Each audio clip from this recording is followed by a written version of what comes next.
Hello and welcome to the Special Olympics Australia Autism Series, Autumn Inclusion in Sport, Recreation and Physical Education, our webinar series. This is webinar 1, Understanding Autism. My name is Sarah Whedon and I'll be your MC for today, and I'm also representing Special Olympics Australia. I would like to acknowledge the traditional owners of all the lands from which we gather today and pay respects to their elders past, present and emerging. I'd also like to acknowledge the support of Sport and Recreation Victoria. They've been a wonderful support for Special Olympics Australia around a number of pieces of work to do in the autism space. And this is Sport and Recreation Victoria's commitment to the Victorian Autism Plan, which seeks to provide greater opportunities for choice for people with autism to participate and contribute to the community. The plan is in response to a Victorian parliamentary inquiry into services for people with autism spectrum disorder, and it seeks to address the experience of exclusion faced by people with autism. So Sport and Recreation Victoria have really supported Special Olympics Australia in the development of these webinar series, and special thanks to Sean Stevenson from Special Olympics Australia. And it extends on a partnership with the development of an online learning module which was released last year on Special Olympics Australia's online learning platform called SOA Learn. So this online learning module, called An Introduction to Autism Spectrum Disorder, basically forms the basis for these webinars and the learning around autism inclusion in sport, recreation and physical education. This is a great learning module. If you haven't done the online course, I really suggest that you get onto the learning platform SOA Learn and complete the course, and it gives you a really fabulous insight to people with lived experience of autism in sport, recreation and physical education. I think it's not a prerequisite of these webinars, but if you can get on and complete that module, it'll really add value to your learning. And while you're on SOA Learn, I will make a bit of a plug for our other free resources that we have on the platform. So SOA Learn has a lot of resources which would be applicable to PE teachers, sports coaches, disability support workers and anyone else in the community who wants to be more inclusive of their practice. We have another short module called Improving Sport for People with Intellectual Disability.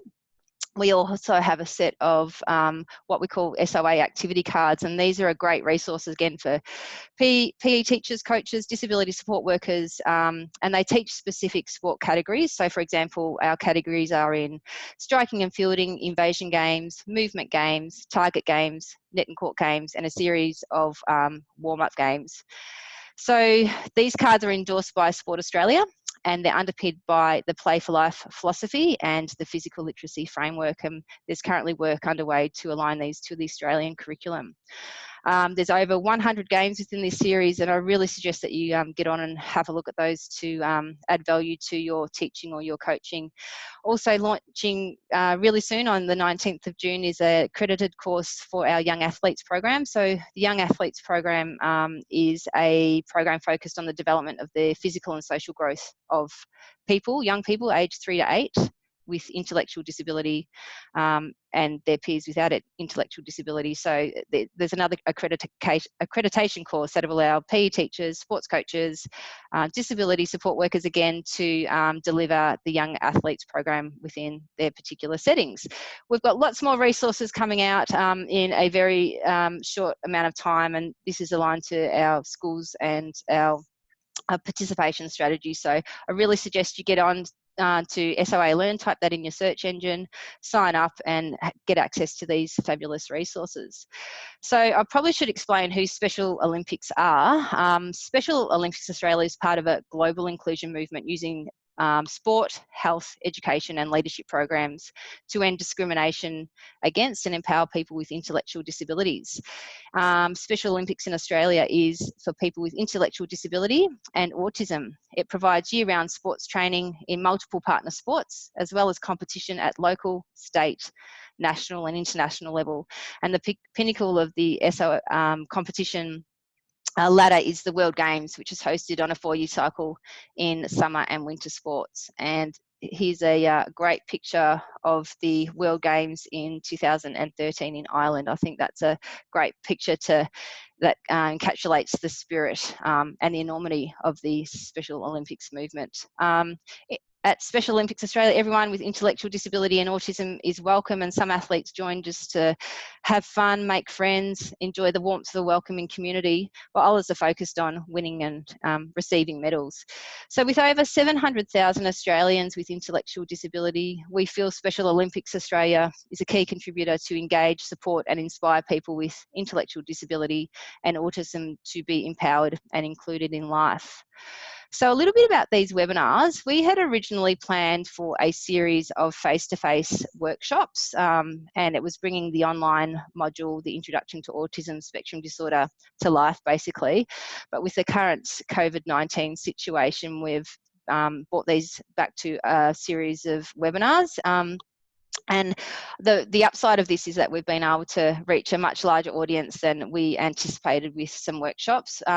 We do have quite a varied audience today. We have over 500 of you who've expressed interest to join in. We have teachers, coaches, occupational therapists, students, parents, disability support workers and administrators. So we have such a whole range of audience members, and we understand you have different approaches and applications to your work. So what we'll aim to do is to keep the information as broad as possible, but aim to give you specific tools and strategies for you to mould, develop and then implement and apply to your own settings. We really want to keep up the spirit of a workshop. So we like to increase your knowledge and confidence so that your practice is inclusive of all members of the community, especially those with autism. We want to provide you with practical strategies and tools that you can implement in your own setting, especially for people with autism. We want to provide you with a list of resources or a set of resources which you can further develop, explore and adjust. And we'd like to connect you to experts and people with lived experience of autism. So throughout this series, within every of the 6 webinars that we'll have people with lived experience of autism, which you can connect to. So today, we really encourage you to connect to us, to connect to the other audience members. So you can use the chat function, which you should see down the bottom of your Zoom toolbar. That looks like a little talking box. So use that to connect to us. If you have a specific question, please use the Q&A box, and those questions will come through to us and to the presenters. We do have a designated Q&A section at the end of this webinar, but if you've got a question that you think of throughout the webinar, then please send that through on that Q&A box and we'll try and address all the questions that come through. We need to remember that this is a safe space to ask questions, and questions which are conducive to learning for yourself and for the rest of the audience. We do ask that if you're using situational examples, please don't use any subject names or identifying language. So let's kick off. You can probably see on your screen we have Kellie, Tait and Kieran Thorpe, but this is the first of a 6-part webinar series, and today we're going to talk about understanding autism. We thought this was a really important piece to start with, to build on your knowledge, but also build on what the practical applications that we will cover through the rest of the remaining 5 webinars. So at the end of this webinar today, I'll give you an outline of the next 5 webinars as part of the plan. So presenting today, we have Kieran Thorpe, and Kieran will give you a clinical understanding of autism. Kieran is a lecturer of psychology at Federation University, Ballarat, and his research is world first, examining the happiness of Australians through the autism lens. His area of practice and research expertise is in the field of subjective wellbeing and neurodevelopmental conditions such as autism, Asperger's and ADHD. And Kieran has worked with children, adolescents and adults with autism and related conditions since 2008. He has presented at national and international conferences, including the Asia Pacific Autism Conference and the Australian Society for Autism Research. And adding to this clinical understanding will be Kellie Tait, and Kellie will discuss how you can use this knowledge to create and manage a more inclusive environment at your club, your school or your community program. So Kellie is the founder of AAA Sports Ballarat and an inclusion consultant. Kellie's story is after trying to get her autistic son into mainstream Auskick programs, she just found that the program wasn't suitable for her son's sensitive needs. So what she did, she created her own program. So in 2016, Kellie decided to establish a program that would allow children of all abilities the opportunity to be involved in sport in a safe and inclusive environment. So hence AAA Sports Ballarat was born, and Kellie has had over 380 children participate across 4 different sports in an all year round program. Kellie has won several awards for her innovative and inclusive programs, has been a keynote speaker at the National Disability Sport Conference, and is currently working with Cricket Australia and AFL to provide grassroots sporting opportunities for children of all abilities. So I'm going to hand you over to Kieran, who will kick off today's webinar. Over to you, Kieran. Thank you very much, and I'll just make sure that we're seeing the PowerPoint slide. Should be up and running. So thank you everyone for coming along to this. I think it's very exciting to not be behind the desk and doing research and being able to get in front of you guys and to actually translate this research. As said, my area is also wellbeing and quality of life. And I also look at this in relation to autism and ADHD. And one of the exciting things about sport is that sport is something where people can feel like they're achieving in life, and it can create those social opportunities and those lifelong friendships in some instances. And so sport can be a really great protective buffer and can really help someone's well-being. However, when we've got a child with autism or an intellectual disability, that inclusion can be more difficult. So I really implore everyone that's come here to learn and to find some strategies that they can help make their clubs or their practices more inclusive. And no doubt you'll be on your way to supporting and improving the well-being of individuals with autism. So just to sort of frame where we're heading today, I'll give a brief overview of autism. We'll go into some of the difficulties that autistic people experience. Also, how individuals with autism view the world, because it's very different, you know, to most other people. We'll cover some strategies and support, and there's also some case studies as well. So hopefully you'll be able to take away some of our thinking in how we might support a sportings program. So autism, the official term autism spectrum disorder is the official term. You might hear other terms such as Asperger's, is the other common one. You might hear, there's still terms like high functioning and low functioning, though we don't tend to use those terms anymore. Generally, we just refer to it as an autistic person or someone with autism or on the autism spectrum. We know that autism appears early in childhood. We know that the word spectrum describes a wide variety of autism. So if you've met one person with autism, you've only really met one person with autism.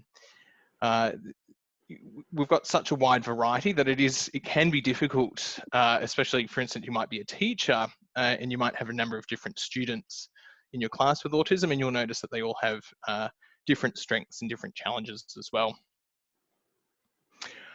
So one of the interesting components is that back in 2008, the diagnosis for autism, the prevalence rate was about 1 in 250.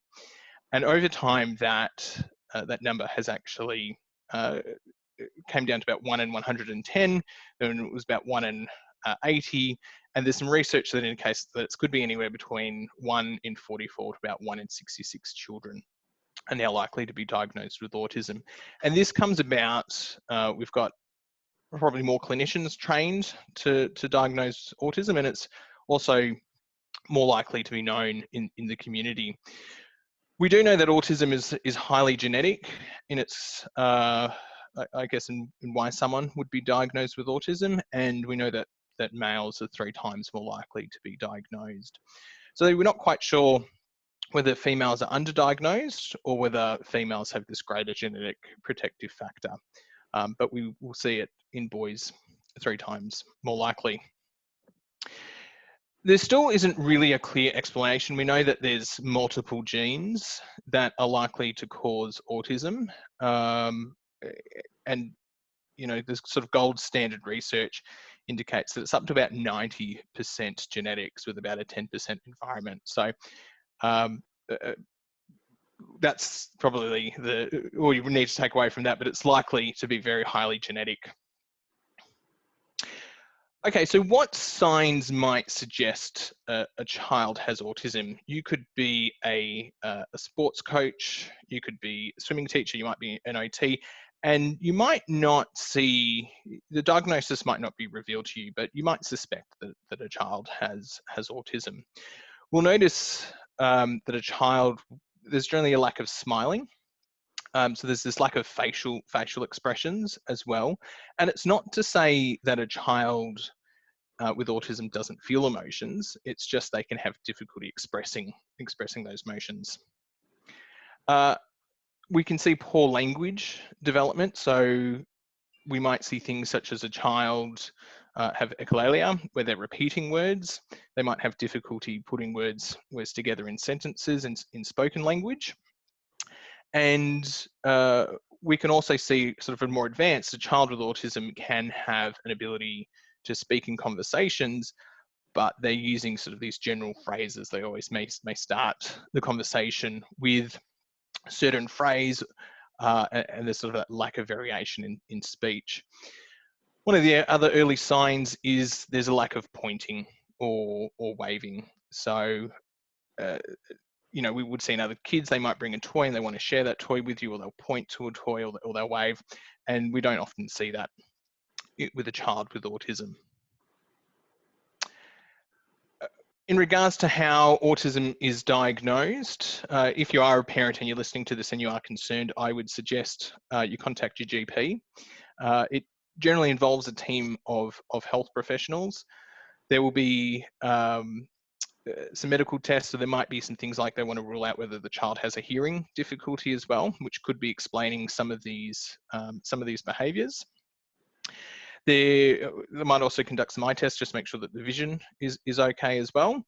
And psychologists and doctors will interview caregivers about the child's development. So what difficulties do people with autism experience? It can be broken into 3 categories. That is, there's difficulties with social interaction, social communication, and restricted and repetitive behaviours. And we have to benchmark this against the child's developmental age. So for a 3-year-old, the 3 and 4-year-old, they're starting to be involved in make-believe play, whereas a child with autism who has got that difficulty with social interaction may have difficulty joining in that make-believe play as well. But let's explore these in more detail. So we see an impairment in regards to social interaction. There's difficulty with social skills.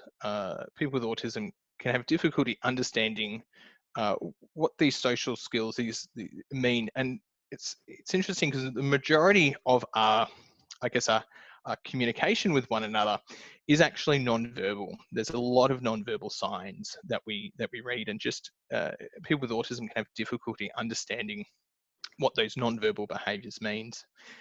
They can have difficulty making friends at a young age, and this could be because they might be really interested into one particular type of topic. They could be really interested into trains, and then when they're at school or they're playing, maybe that's all they want to play. They don't want to play any other games with their friends. And then there's, like I said, some difficulty reading those non-verbal cues, those facial expressions. Mum might be happy and the child might not understand what that emotion means or what that facial expression means. There's difficulty with social communication, so even verbal abilities. So a child who has spoken language, there can still be those difficulties putting language together. And an example with one of the kids that I worked with, if he was frustrated because we might make him do some work in the classroom, get him to do some work, he would often say, you know, Kieran, I'm going to destroy you. Now, that didn't mean he was actually going to destroy me. It was just something he heard from Ben 10. And that just meant like he was frustrated and angry. And he had difficulty putting those words together to tell me that he was frustrated or angry or needed a break. So it just came out in a different way. Eye contact is generally poor. So we see that a person, unlike a typically developing child, wouldn't make the same level of eye contact, or it's the other extreme. Eye contact is you know, generally what we'd call sort of like so over the top. So there's a number of reasons why that occurs, which we might get into a bit later, but we'll see that sort of poor eye contact. Non-verbal communication. Once again, there's a lack of pointing. It can be the lack of facial expressions, the lack of, you know, as we speak, we use our hands and we use gestures, and that can be impaired, or we don't see that. And then the last bit here is, from this clinical perspective, we would call it restricted and repetitive behaviours. So this is where we might see a child line up cars, and they constantly line up the cars, and they might spin the wheels of the cars, but you don't see them pushing the car around or making a racetrack out of other objects. So that pretend play element. We might also see some repetitive behaviours. So that could be the hand flapping. That may or may not be a case, but we can see repetitive behaviours. In some instances, there's hypo or hyper sensitive to taste, texture. So an individual might, you know, if you spray, someone might put deodorant on, and a child might be really sensitive to that. Like that's just, you know, people on the spectrum have said it can be really painful. And there's other instances where someone, you could take the other instance where they're running, they fall over, and they don't know that they're in pain, like they've scratched their knee and they just don't feel that pain. So there can be some range of different sensitivity issues as well.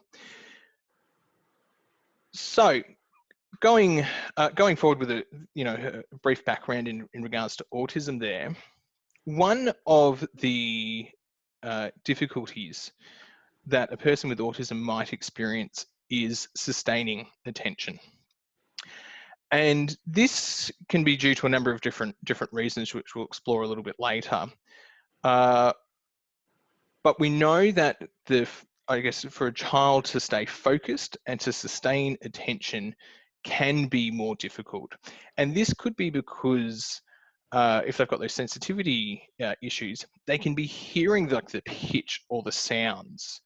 So right now I've got my computer going in the background and I'm paying no attention to that. But I've just brought it to the forefront of my mind, so I'm actually paying attention to that sound. Outside, I've got some birds cheeping away. And a person with autism might have difficulty just trying to drown out all those other sounds. So that could be one of the reasons why they may have difficulty sustaining attention.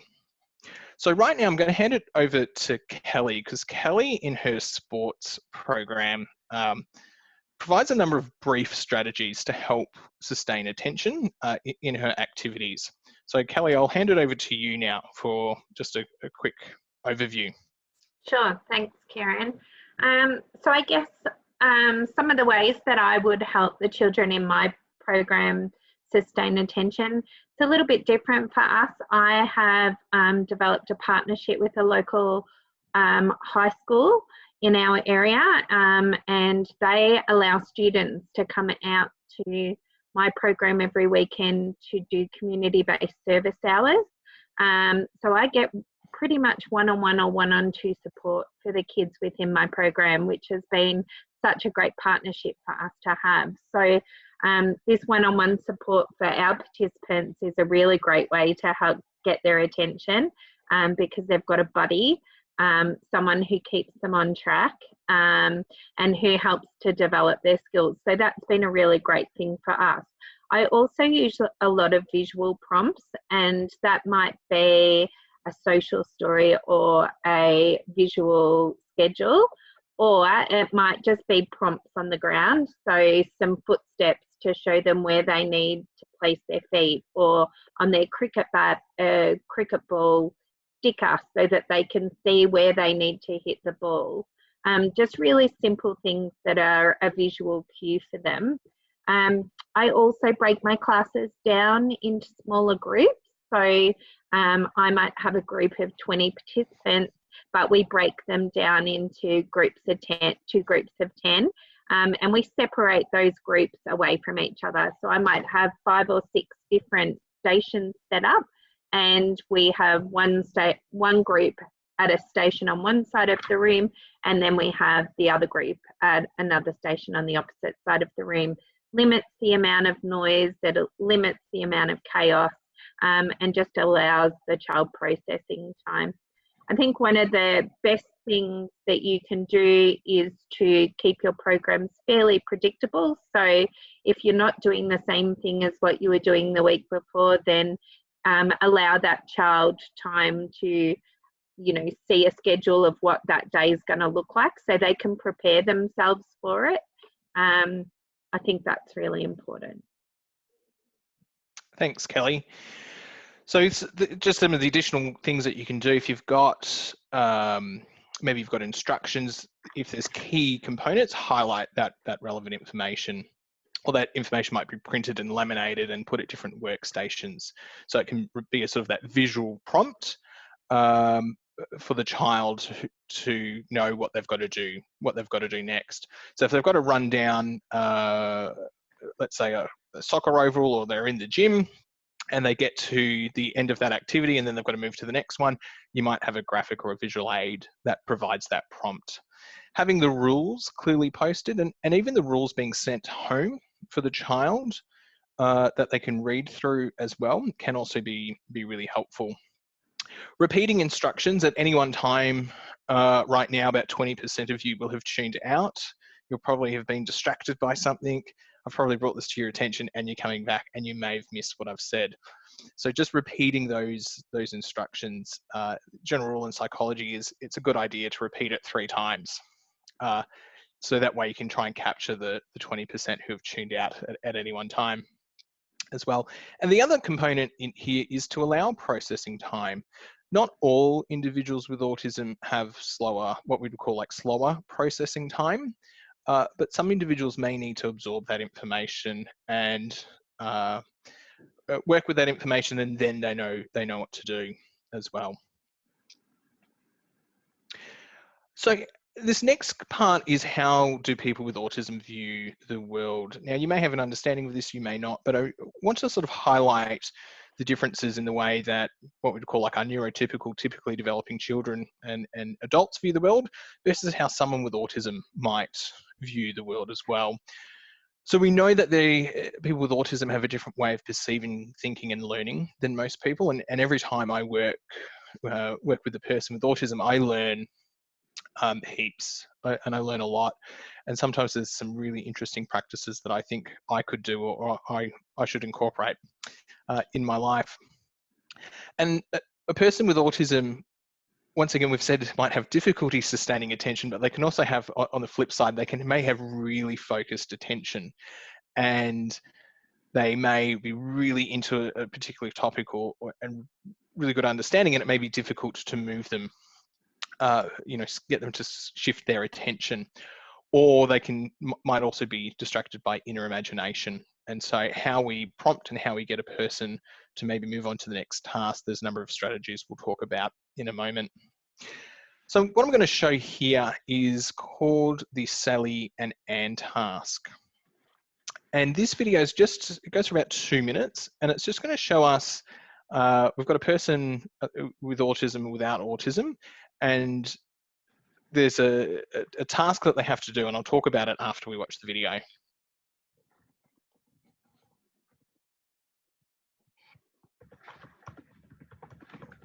The classic test for mind reading is called the Sally Ann. It's a test that normal kids are expected to pass when they're 5 years old. Who'd like to go next? Right, okay, this is Sally, and this is Anne. Which one's Sally? This one. Well done, right. And Sally has got a basket. And Anne has got a box, nothing in it. And Sally has got a marble. And Sally puts her marble into her basket to keep it safe while she goes outside to play. But while Sally's outside, naughty Anne moves the marble from Sally's basket into her box. Naughty Anne. So where's the marble now? Box. Good. Where did Sally put the marble in the beginning? Basket. In the basket. Well done. So when Sally comes back from playtime, where will she look for her marble? In the box. In the box. Robert should have said the basket, because that is where Sally, in her ignorance, would have thought it was. He hasn't mind-read the situation from her point of view. What is it about the autistic brain, which means that children like Robert may never be able to mind-read like the rest of us? So with an example there in regards to that Sally Ann task, we know that young children really can have difficulty inferring the mental states, understanding another person's perspective as well. So that's one of the reasons, I guess, when you're working with a person with autism, that you can't generally make assumptions that a person's going to understand your humour or your sarcasm or your instructions. Sometimes we might use those non-verbal instructions and we might point across the room, or we might look with our eyes, and another child might go, oh yeah, I've got to pick up the ball. You know, the teacher's asking me to pick up the ball or put that bit of rubbish in the bin. A person with autism may have difficulty inferring those mental states and just don't know what you're referring to. So we've got to be careful, I guess, in our assumptions and making sure our instructions are clear and specific. Sorry, as I move on to the next slide here. How else do people with autism view the world? Now, for most of you, you would have seen this picture straight away and gone, this is a playground. It's quite obvious that it is a playground. A person with autism might come in and go, okay, I can see the grass, I can see the blue poles, I can see the red slide, I can see a slide with colours on it, there's a roof, there looks like there's some steps, there looks like there's the noughts and crosses game, and then they might get to the point and go, oh, this is a playground. So whereas we, us neurotypicals in a way, would look at this and we've got that global approach of going, oh, this is a playground. A person with autism comes in and generally notices those specific details and build their way up to going, oh, this is a playground as well. So this just sort of highlights once again our need to potentially break down our instructions and making sure that our instructions are specific and that we're not making these assumptions that they know, for instance, if we're playing a game, does a person with autism know that we're playing a game? Or do they overall know that that's what we have to do? All right, in this next clip, I'm just going to play what autism may feel like. So you could be, running a sports program in your gym with all the balls bouncing around, or it could be on the soccer or the footy oval, and there could all be all these kids screaming. And like I said, it can be difficult for some people with autism to actually just block out all that noise. So this is what they may experience.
for the full time, but hopefully you get the idea that it can be difficult for a person with autism to sort of screen out that background noise, which can also relate to why it may be difficult for them to sustain attention as well, and why we want to help them with breaking down the tasks and explaining the rules and having those visual prompts that can be helpful. Oops. So just make sure there we go. So one of the other, I guess, interesting characteristics of a person with autism is that there can be some difficulty with flexibility in thinking and problem solving. So the metaphor for this is that a person with autism might be on a singular track and they're going forward, but they come and they face a problem. And so they might put together a strategy to solve that problem, but they might get it wrong. And rather than thinking of alternative strategies, they might just keep performing the wrong mistake over and over and over again. Whereas another person who is on a track might make a mistake, might problem solve, and then they might get it wrong, but they'll think of a different way to solve that problem, and they then move on to a different track. So a person with autism can just sort of stay on this one track. They have this one track mind, and they've got, with that difficulty with problem solving and flexibility in thinking, can make it sort of quite, that's where they might need the support of the coaches or the teachers to help them overcome a particular problem that they're facing. Now, another way that this has been described is hyperfocus. So I'm going to play a clip by Elise Muller, who is in the AFLW, I think it's Western Bulldogs. Kellie can correct me if I'm wrong. Essendon. Essendon. Thank you. And I think she does a really great job. So she's female and she's autistic, and I think she does a really good job telling us her insights into sort of this one-track mind, or as she calls it, like hyperfocus.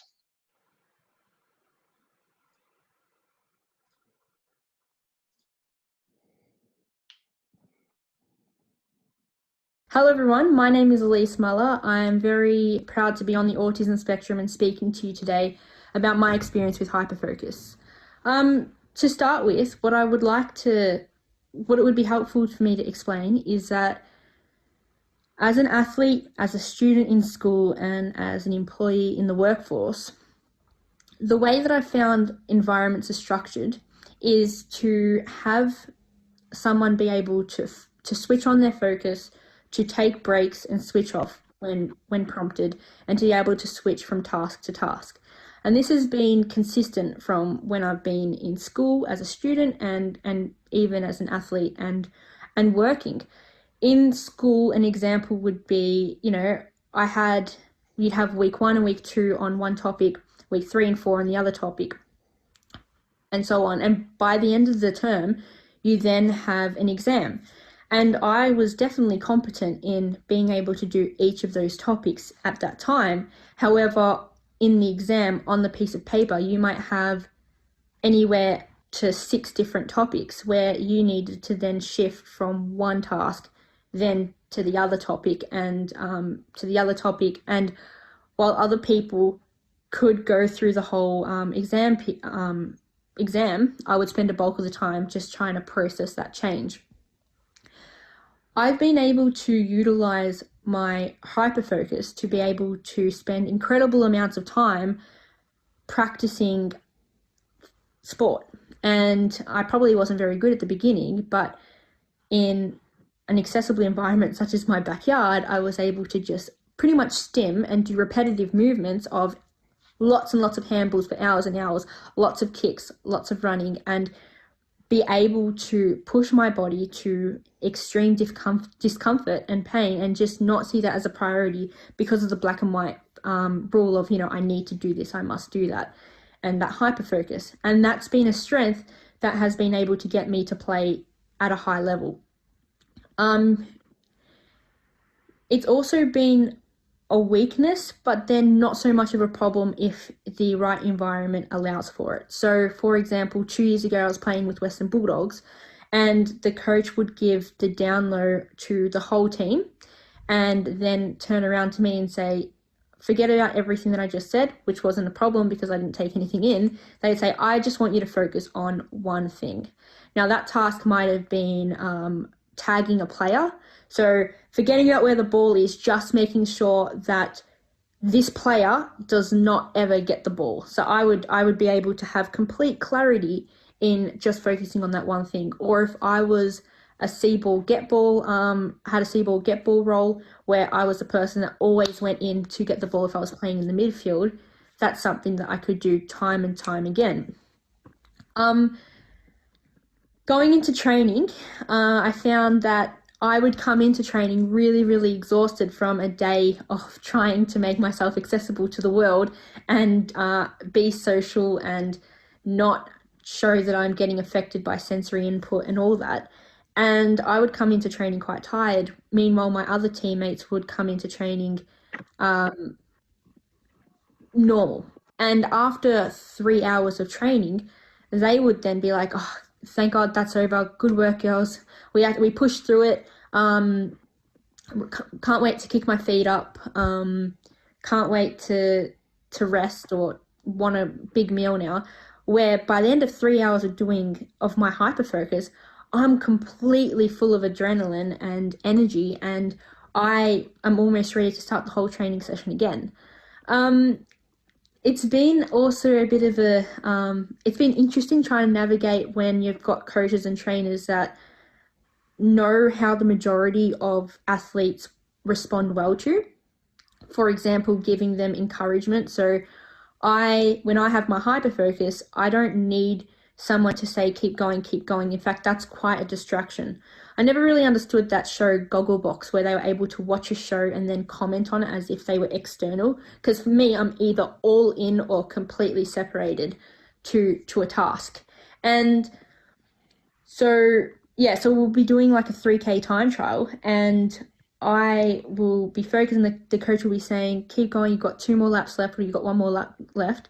And the teammate beside me will be like, oh, thanks. And I just almost get frustrated because while I've been focused on that, I've then just been distracted by the encouragement and almost need to go like, sorry, what? And then it breaks my hyperfocus. So I'm really excited for the time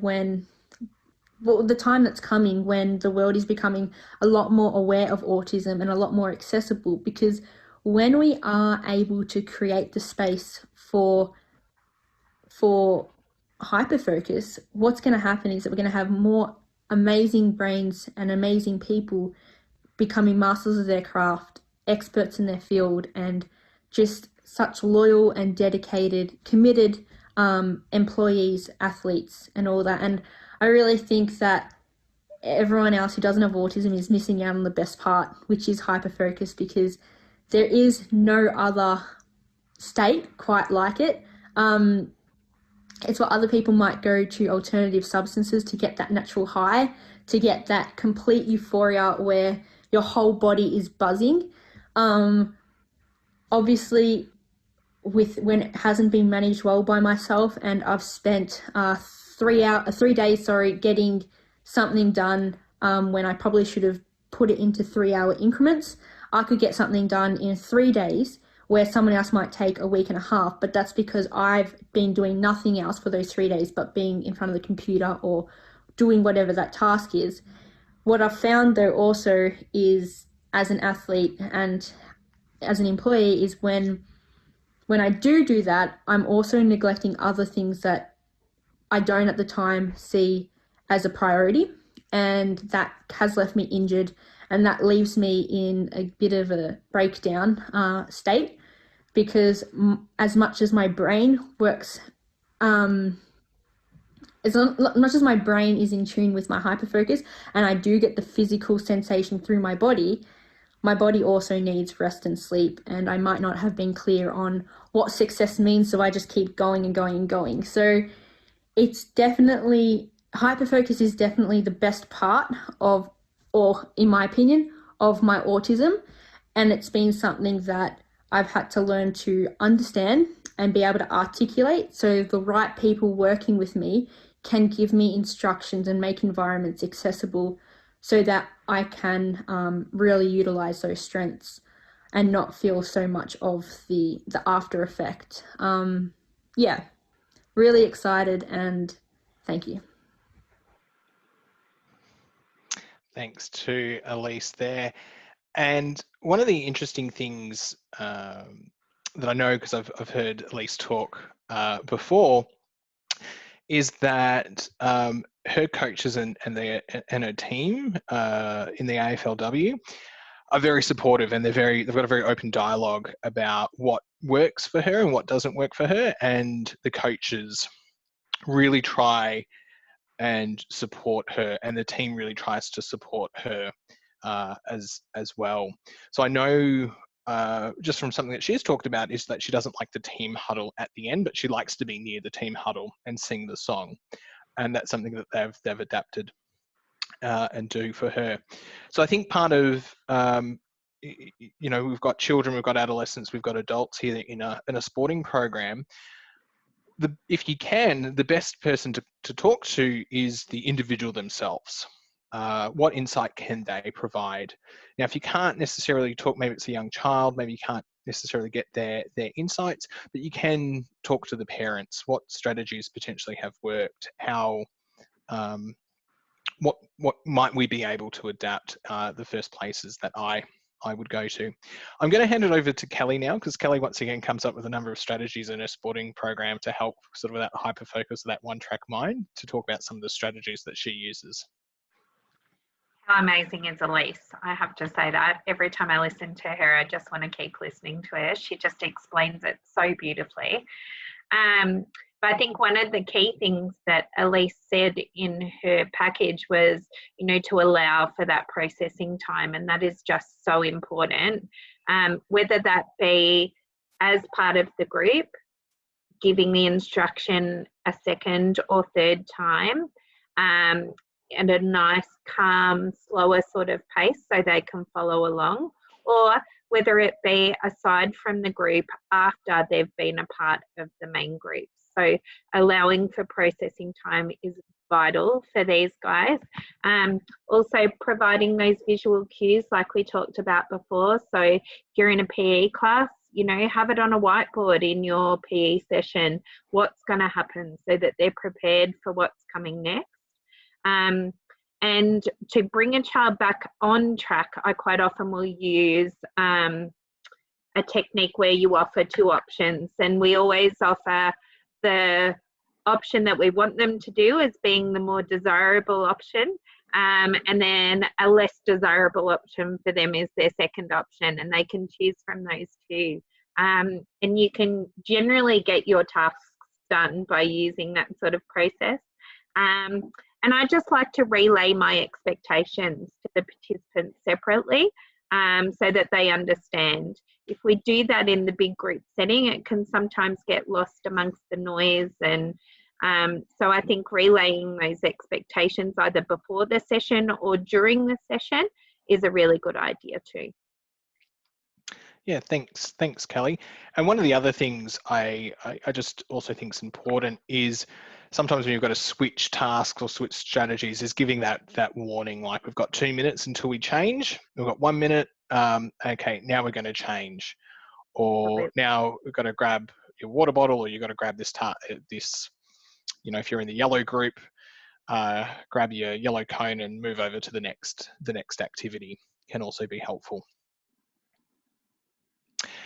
One of the other components that you might face is some individuals with autism can have a higher fear of making a mistake. And this may be because they're not quite attuned to, the coach has told everyone what they need to do, but the person with autism might not have been paying attention. And then they might think that when the coach is talking to them that, oh my God, I've made a mistake, or things, there's been aspects like that. So this fear of making a mistake can be a little bit higher. And we generally have what we would call like 3 responses. So the flight, person runs away, they're scared, they don't want to deal with the fear. There's the fight response, which means you can sort of see those outbursts, or I'm not going to do this, why are you making me do this? Or a person can also freeze, where they just sort of shut down. They're not going to be responsive. So one of the things I think as coaches is, or working with someone with autism, is they are working really, really hard. Think of a duck on a pond. A person with autism, their legs underneath that water, like that duck would be paddling 10 times more than sort of the regular, ducks next to them. They've got, they've got to deal with all the environment around them. If they've got sensory issues, they've got to deal with all the sensory issues, trying to understand, because they're likely to pay closer attention to detail, and they've got to construct that to figure out, oh, that's right, this is a park, or oh, that's right, we're playing a game. Decode those non-verbal verbal behaviours as well. So they're working a lot harder. So making sure that we provide the support to them. And if we're coming in with a new task or new expectations, sometimes we can see that fear rise. So giving a lot of pre-warning that maybe next week we're going to be building on this, or we're going to be continuing on this new task, or if you've got the option to sit out because this is something new, if you don't want to participate, or come and join in when you're ready. So with the reactions to fear of making a mistake, sometimes we might see a child refuse to attempt an activity, so they just shut down. They've got that fear there. We can see the increased anxiety. We can see the increased frustration and panic.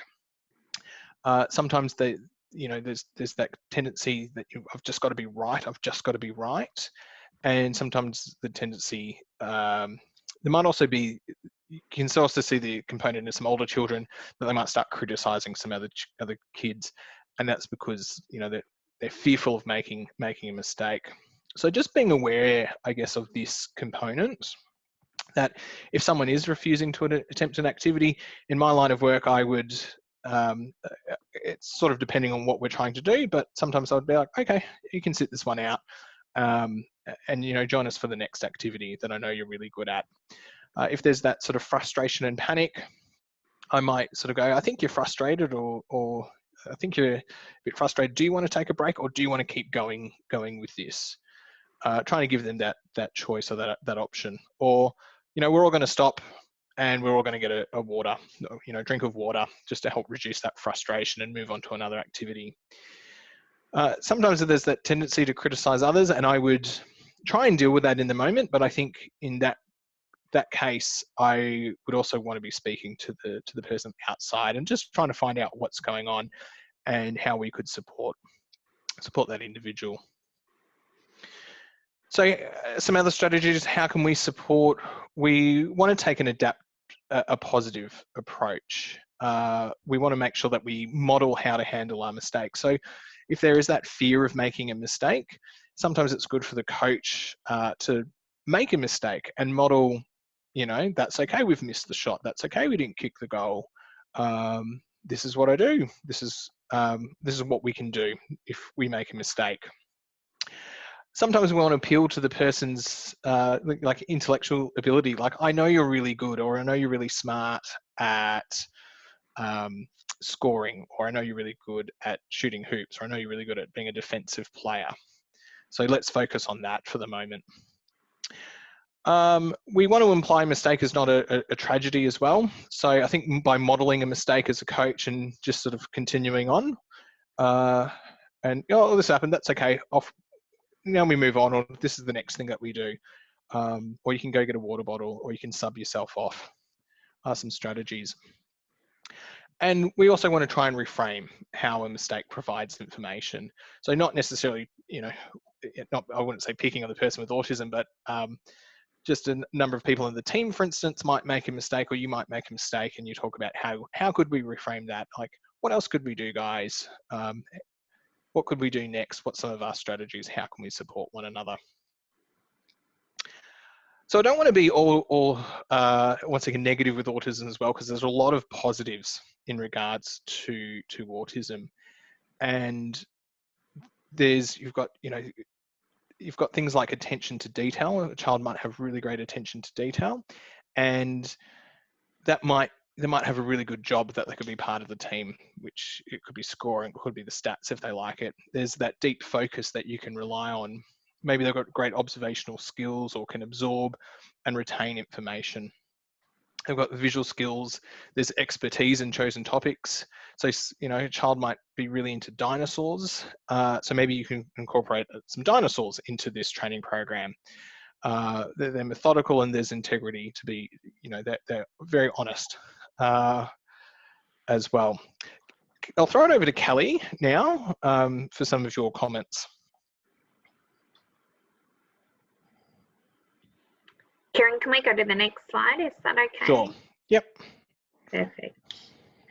So guys, as part of your learning today, Special Olympics Australia have come up with some resources and some activities that you can do throughout the 6-part webinar series. So the first one we have for you today is actually one of my resources from AAA Sport Ballarat. This is just a fact sheet that I give to clubs that we work with to put in their staff rooms, change rooms, that sort of thing, just as a bit of a go-to guide about autism. So you will be able to find these, I'm pretty sure, on Special Olympics Learn, and Sarah can clarify that for us at the end. But it's just a fact sheet like this that you can pop up in a staff room or an office or somewhere like that. And it has some information about what is autism, what can people with autism bring to sport, how does it affect them engaging in physical activity, and some benefits of sport. And then on the reverse side of it, you've got some of my top 10 tips for including people with a disability into sporting programs. So you'll be able to get these resources by signing up to SOA Learn. So that's our first one. If you want to go to the next one, Kieran, I think we've got some case studies that Kieran and I are going to talk through with you guys. So the first case study, so case study 1, Alexis is a 12-year-old girl who plays netball every Saturday. The coach understands Alexis has autism and notices that she's very distracted when she plays. Her young teammates are starting to get annoyed with her. When her coach gives her feedback, she yells back saying, "I know what I'm doing." What could the coach do to support Alexis? So I'm pretty sure most of us can say that this has happened in our programs at one time or another. May not necessarily just be with the autistic child, but Kieran, what would some of your strategies be in that situation? I think for something like this, we've got, I think first of all, the first thing that comes to mind is that Alexis may not have noticed that the coach could be providing feedback to all of her team. So it could maybe that she's feeling singled out by that. It could be that sort of that fight response as well. So there could be a bit of fear in there. So I think that the coach there might be a timeout or something like that, is giving the instructions. But once again, just giving the instructions to the team, but then saying to Alexis, your task, or I really like how you've done X, and when you get out there, I want you to focus on this specific thing. So just breaking it down, telling her that she's doing there's a positive and something that she could focus on, her one thing that she can focus on. Yeah. And I think before the game as well, we might be able to get mum and dad to help her with her task or her strategy that she's going to work on for the game. And the coach might have a quick chat with her before the game about her thing that she's really good at, that she can do in the game. Anything else to add there, Kellie? Yeah, I'd probably set Alexis a personal challenge, give her something to shift her focus, and set her a goal just for herself. I'd probably create a slightly smaller group for Alexis to be a part of. This allows for probably less waiting time and a little bit more support for her. Or I'd try and give her a role to play. So, that might be using the bump pad with the other participants, or she could be the person who has to give the centre pass from the middle if we're playing netball. Or so give her a role and something to feel like she takes ownership of, and use very specific language and spell out in really simple steps what it is I want her to do, because it could just be that processing time hasn't been allowed for and she's just not following what it is that we require of her. Fantastic. And I think I've just had a message saying that there are a number of questions there, and on my screen I can't actually see the questions. So we'll get to them at the end as well. But also interested to hear any participants if you've got any thoughts or strategies. So feel free to type them away. Okay, our next case study here is Josh is a 16-year-old boy who has autism and also suffers from severe anxiety. He hand flaps and rocks in order to regulate his body. When his anxiety becomes extreme, he will often freeze, making it difficult for anyone to communicate with him. Josh has never played organised sport before because his conditions have prevented him from joining a team. What might be a good way to transition him into playing sport, Kellie? Look, the first thing I would do would be to assess his sensory needs, and this could be done by talking to himself, or talking to his parents and carers.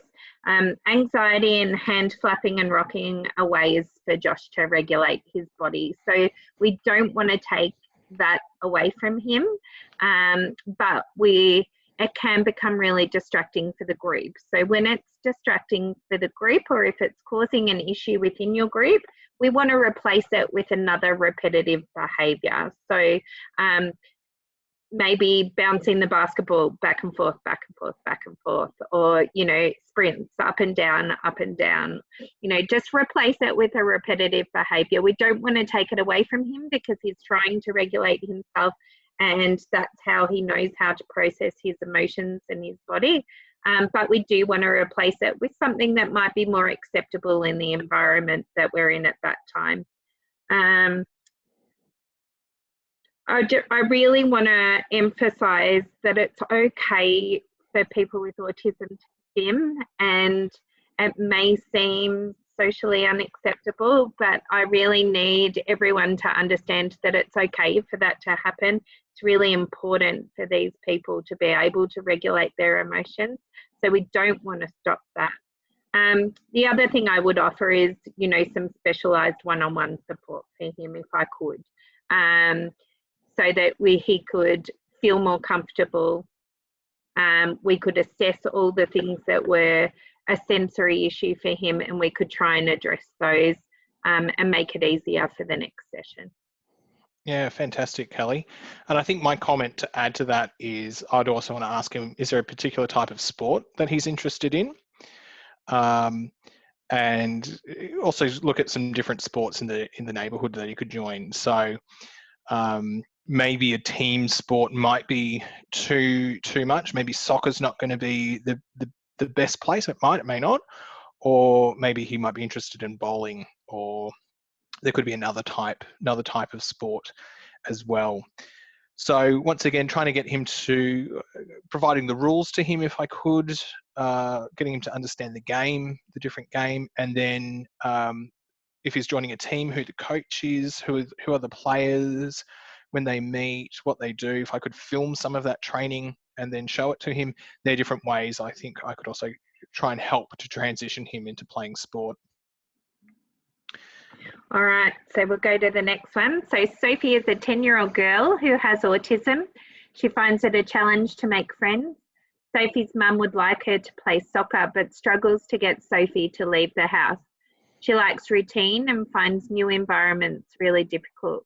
What could you do to make her transition to soccer a smooth and enjoyable experience?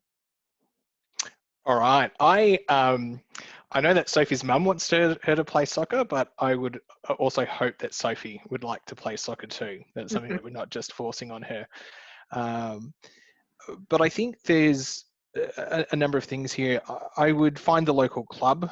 I would, outside of soccer, take her to the soccer pitch, explain the rules of the game, explain how, maybe if there's training, how training works, the different exercises that she does. Maybe she can do a bit of a research project on soccer and understand the different exercises that they might do. That's something that she could do.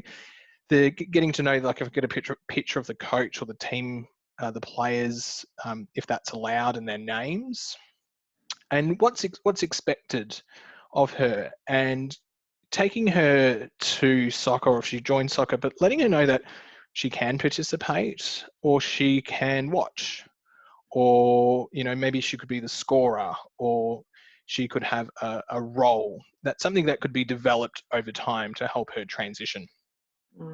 I think for me as a coach, if Sophie came to my program, I would make sure that I met with Sophie and her mum prior to her first session, walk her around our facilities, show her what's going to happen, what it's going to look like, and really start to build a little bit of a rapport with her. That would be my first step. We also at AAA Sport Ballarat don't force participation. So if Sophie and her mum came along and wanted to sit on the sidelines for the first couple of sessions, that is more than fine by me. And it's okay for them to just get used to the environment, what's happening in that environment, the noises, everything else that's going on around her. But while she was sitting on those sidelines, I'd make sure that her and her mum have some of the equipment that we're using on the sidelines with them, so that they could be touching and using and getting to know that equipment first. Then I would try to encourage her in the following weeks to join in with a buddy, maybe buddy her up with someone, and maybe buddy her up on the sidelines with someone rather than bringing her straight into the group. So just really transitioning her in slowly to ease that anxiety and make her feel more comfortable about being part of the program. Thanks, Kellie. And our last case study here is Simon is a 7-year-old boy with cerebral palsy and autism. Simon is in a wheelchair, so he's bound with no movement in his legs unless someone moves them for him. He has upper body movement and movement of his arms, but he has poor muscle tone and strength. His speech is limited, so he can only say 1 to 2 words at a time. Simon wants to join an AFL Auskick program. What adaptations might the club need to consider in order to successfully incorporate Simon into the program? What are some of your suggestions, Kellie? Look, I think it's always too important to consider, is there an opportunity to use an indoor facility or a synthetic court that can be easier with the wheelchairs? Just especially during footy season, our ovals can get pretty muddy and awful sometimes. So it's important to understand your participants, so that if you know they're in a wheelchair, what adaptations do I need to make to be able to include them? And that might mean moving the program to another facility or another space within your facility. I would use grippy footballs, so the footballs with the little lumps and bumps on them, to help with the hands. I'd use smaller sized footballs. I'd also buddy them up so that they had someone working one-on-one with them. But I would also adapt different rules within our game. So if we were playing a game of footy, a handball or a throw would then be classed as a kick for a child in a wheelchair for us. So adapt the rules. It's okay to do that. We're allowed to do that, and don't be afraid to do that. Thanks, Kellie. So one of the last things we've got there is an activity sheet. Now, this activity sheet probably is something to keep with you during all the webinars. You will learn lots of different things throughout these 6 webinars that will help you to answer some of these questions. But I guess these activity sheets are really just to provoke thought from you guys, get you thinking about what it might look like in your programs, and get you thinking about strategies that you can use within your own programs or classes or at home. So I think that's our last one, Kieran, is that right? That is our last one. That is. Fantastic. So thank you very much, everyone, for listening. Throw it back to Sarah, because we've got some, I haven't been able to pay attention to the Q&As, which I'll quickly read now. So I'll throw it over to you, Sarah. Yeah, thank you. And what a fabulous insight into autism, and it's a great way to understand what people with autism, how they may view the world, or what challenges they may face, not just within a sporting or a physical activity sense, but also, you know, in their wider world. So I think that was a great overview of autism, but also we had some really practical strategies there of how to really implement that into physical activity and sport and PE. I just do need to apologise. I think we have had a problem that you as the audience can't chat to each other, but we have seen all the comments that you have made, and there have been a lot of comments and there's a lot of questions. So we've got about 15 minutes to go. So we'll finish off with a bit of Q&A. And there have been a couple of questions from, I presume, teachers and also people within sporting clubs and sporting programs around about how do you manage, I guess, the class or a group as a whole when you've got non-neurotypical athletes or students within a class or within a program with neurotypical athletes or students. Have you got any tips around that?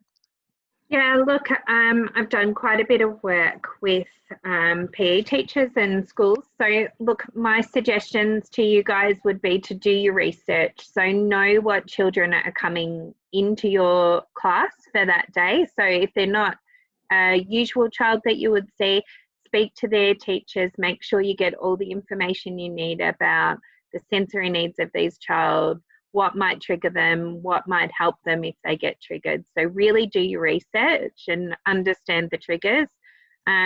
Use those visual schedules for the whole class, not just for that one child. We don't want to single them out, and visual schedules are great for all children. So if you can have on a whiteboard a plan for that day, that's going to make it so much easier for that child to understand what's expected of them. Also allowing that processing time, letting them have that processing time, and just reinforcing your instructions. And another thing that I've implemented at a couple of primary schools that I've worked at is to get a buddy system happening, maybe with an older child from some of the leaders of your school. So in the past, I've had grade 5 or 6 students who would come in and work as a buddy with that child during their PE class. So it gives them a bit of extra support within the class. It allows your grade 5 and 6 students who are really great leaders in your community to get a bit more experience and understanding, and they're setting an example for the rest of the school about what it means to be inclusive and support and all those sorts of things. Thanks, Kellie. And through the chat that I can see is that there have been a lot of references to a buddy or a one-on-one system as well. So I think that's quite an important point. We will, throughout the course of this webinar series, really extend on some of those practical strategies that may answer some of these questions as we go along, and particularly for PE teachers and within an education environment. Our last webinar of the series will really focus on strategies and your toolkit for your practice within your schools with your students. So hopefully that's we can cover that off. Some other questions around and the case studies and thinking about when other children get frustrated, or should the rest of the team know that there's a non-neurotypical a person or an athlete or a participant with autism. What's your general feel around how that's handled within the whole group setting, the knowledge and the support within a group setting? What's your thoughts around that? I might just jump in here and then let Kellie respond. To me, there's two aspects. Parents sometimes don't want to disclose or let it known that their child has a disability. And part of me goes, that's their right to decide whether that's something that they want to disclose. That being said, I think from from a sports perspective, you might have an assumption that they have a difficulty, and it might be the range of kids in your sport program might have some different difficulties. I think one of the things is, if it sort of works for autism, it's going to work for everyone else in a way. So if you know that a child's having a bit of a meltdown or frustration or anxiety, you don't need to have that diagnosis confirmed. You can start putting in some strategies. So is it the noise that maybe we've got to reduce? Do they need to have a break? Do I need to maybe change how I deliver that instructions, or do we need to create some more resources? Those visual schedules work really well. And there's times where I've gone into schools and I see the teacher write the activities and what they're going to do for the day, and I, as an adult, go, "Oh, this is good because I know what's coming up. I can already start to prepare." So that's just some of my thoughts there, Kellie. Yeah, I probably agree. It really is about education of the people around you, the other participants, and providing resources. I think they're the most important things, and they're things, Sarah, that we're going to touch on in a lot more depth in the following webinars. So, Yep.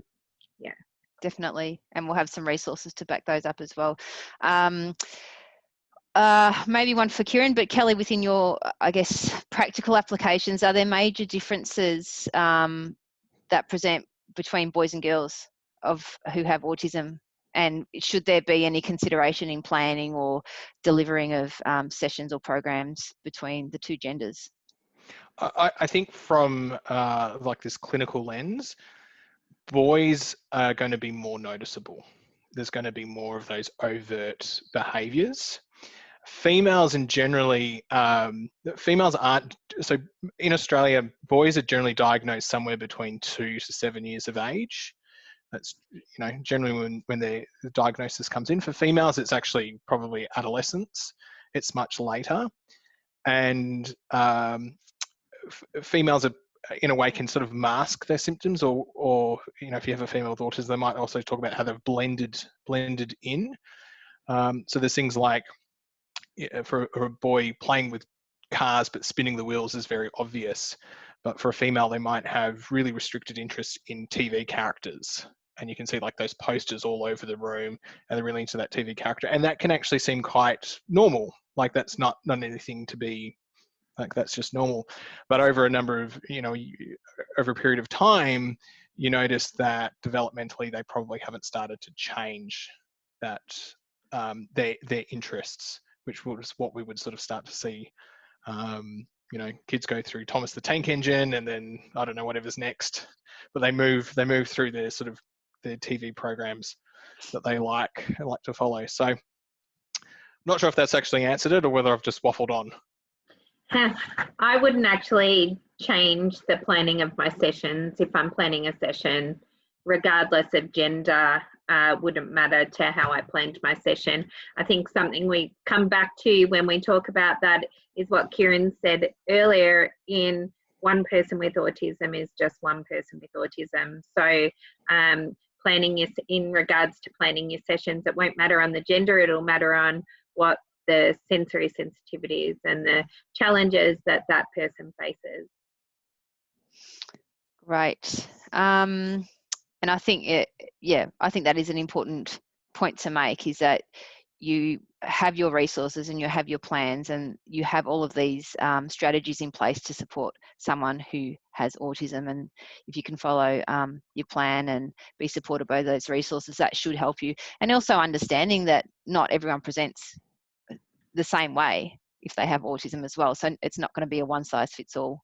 But if you do have those strategies and tools in place, then hopefully you can mold them and adjust them to your particular individual. Another question that has come up is, how important do you, the panel, consider the participants' therapist or supports in transitioning into community sport? And maybe some insights about the importance or the role that supports and therapists can play. Before you kick off, I do want to make mention that Disability Sport Victoria have a great resource for people that have access to NDIS plans. And it's basically, I think it's called the NDIS toolkit. It's basically a toolkit where people with NDIS plans can use before they go into their meeting with the NDIA to generate support through an NDIS plan. It's about how it can be used to identify how sport, physical education, probably not so much physical education, but sport and physical activity can play an important role in engaging and increasing the capacity and engagement in community with people with NDIS plans. So if you get onto the Disability Sport Victoria website, there's a great planning toolkit, which will also include perhaps some support for therapists and for supports. So I would encourage you to get onto that. But in terms of the panel view, what are your thoughts around this? I think it's incredibly important, and as a mother of a child with autism, I, at the start of the year, have a meeting with his new teachers. I include our PE teacher in that, because sport is a really difficult thing for my child to get involved in. And it's something I want him to be able to develop. So it's really important that they're included in those meetings so that they understand. And I also bring my son's therapists along to that meeting. So as part of his NDIS, we bring our occupational therapist and our behavioural therapist along to that meeting, and we all sit together and come up with strategies that are going to work for him in the classroom, in a PE and playground environment. So look, I think it's really important, and I would encourage you as teachers to really be open to having those sorts of meetings with families, because it makes such a difference. Yeah, in my line of work as well, I guess the classroom teacher, for example, has probably a more structured environment, and then they go off to the PE or the music lesson, which might be more in what we'd call sort of less structured, which or they go into a sport program after school or something like that, and it's less structured, and that can cause some difficulties. The therapists work with this child, they've developed that rapport, they've got the skill set, they've got a greater, I would say, sort of a greater insight of what works. And if something works, copy it. There's I think sort of 5 or 6 years ago, I sort of went, no, I'm the expert, I know what's going on, and I've totally changed that approach. Parents, other teachers, previous experience, people have got a range of ideas, and it's grab what works, try something, if not sure, try it and reevaluate and go again. So the therapist can be really, really helpful in that integration and making that child successful in a new sporting program or continuing sporting program. Great. We probably ending the, I don't think we've got time for any more questions at this stage. I feel some of these questions that have come through, we will address in the webinars that are coming up in the short future. So I think I might leave some of these questions for now. And there are a lot of questions for you, Kellie, so I think maybe there's some things that we need to take offline. If I can just share my screen, let's have a look where we are.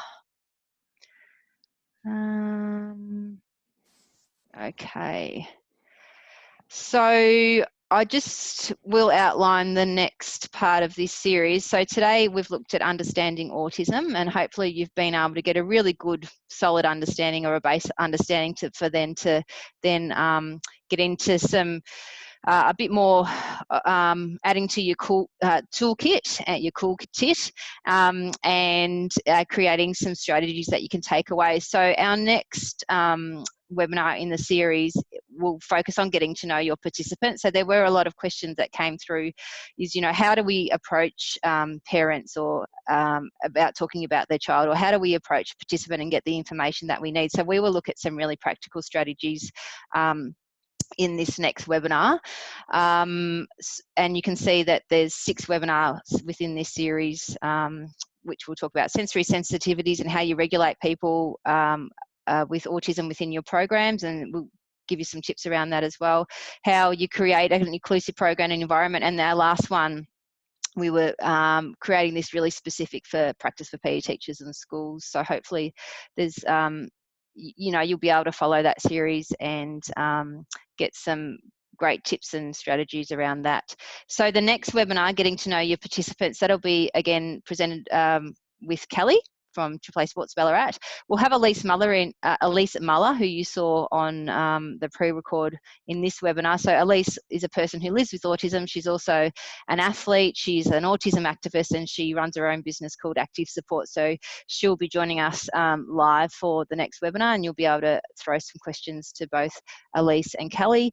And we also have April Wilson, who is an inclusion specialist. April's done a lot of work at Gymnastics Victoria in the inclusion space, and she's also a volunteer coordinator of the Special Olympics Victoria Leadership Program. So she's got a whole wealth of knowledge. And again, we want to try and make things really, really practical for you. So Thursday, the 18th of June, we've put a time slot in to try and satisfy teachers coming off class and being able to jump onto a webinar pretty much straight away with a little bit of breathing space.